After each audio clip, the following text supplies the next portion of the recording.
sa ibang bansa.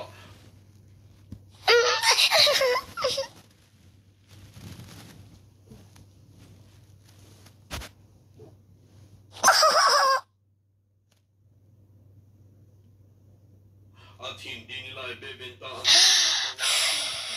ito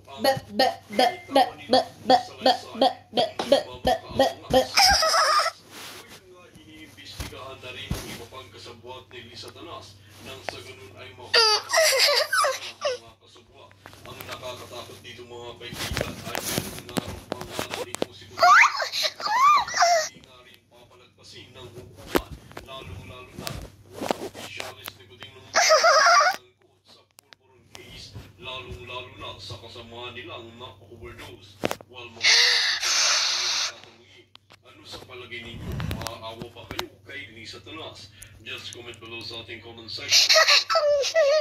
Panoorin nyo natin ang buong detalye at kung bago ka pa lang sa aking channel, huwag kalimutan i-click ang subscribe at notification bell para lagi kang updated sa ating mga nagpapagang mga balita. Nanay daw, allergy sa formalin. Bago nga muna natin ulit, may nakita ba kayong buo nito? Maraming tao maaaring hindi nakakaalam na ang tainga ay isa sa mga pinakamadaling ang pag-aalaga sa iyong tainga upang mapanatili. Buo nito? Nahanap ko kanina after di mag-vlog eh. Lady woke up this morning. She had a very adverse allergic reaction. She looks like she got into a fight with Manny Pacquiao. So TikTok lang, shorter nakita natin ah. So nagkaroon daw ng adverse effect ang face lock ni Alisan mo. Alisan mo. reaction. Kaya kanina, natanong ko sa inyo, yung mga doctors and nurses here, idea o may Don't. may alam talaga, knowledgeable pagdating dito sa allergic reaction allergens ba na tumama sa kanya. Actually, I'm not sure kung mga Hair.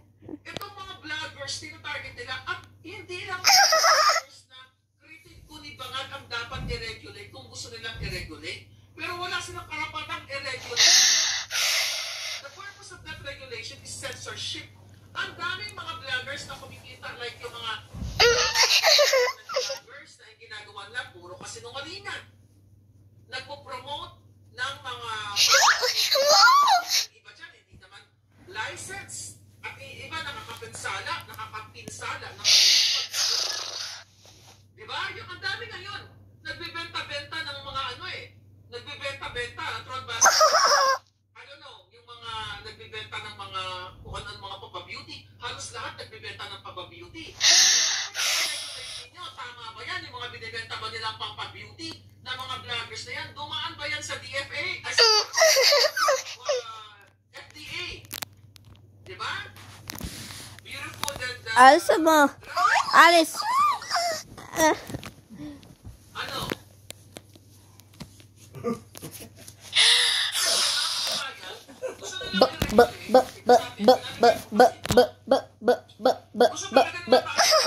Regulate ng mga bunganga na yung bunganga ni Maharlika kasi akala nila nung nagsilata ako doon pa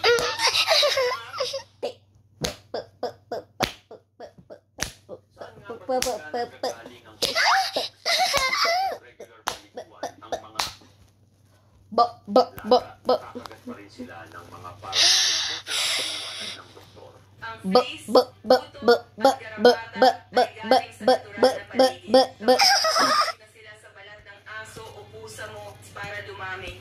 Maglabas ng libo-libong itlog at larvae. Silang nakakabaon sa makakapal na balahibo at balat, kaya kahit paliguan mo pa ng madalas, hindi mo matatanggal. Oo, mahalaga ang vet care, pero aabot ng libo-libo ang isang session.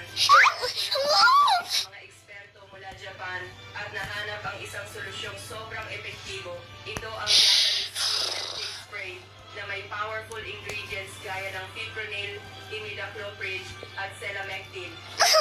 Ito ang nervous system ng mga parasites, hindi na bumalik bumalik at maprotektahan ang alaga mo. Mismong FDA na ang nagsabi. Na-test na namin ang Japanese flea at tick spray. Bakit? Safe ito para sa mga alagang hayop at pati rin sa mga amo nila. Sa presyo na mas mababa pa sa amo. Okay lang sapat na para sa isang buong taon na proteksyon. Ang parasites ay hindi lang panganib sa pamilya. Delikado rin ito para sa iyo at sa buong pamilya mo. Act now! I-click ang Buy Now button para makuha ang 50% discount. Sabi na namin sa kanya na uwi na kami tomorrow. At wala na yung namin mamaya. Tapos, sinabihan namin siya na darating si Honey next Thursday. And then, ang susunod na darating ay si Paulo, kasama yung kanya mga... So, alam na niya, paano niyo po kayong dalawa kami? Nire-reassure para magkaroon siya ng hope na sooner makalabas na talaga siya dyan. As far as allowed sa amin, ng mga Mingming? lawyers, Yeah? na wala kaming privileged communication, sabi namin na yung alam na ng lahat, no?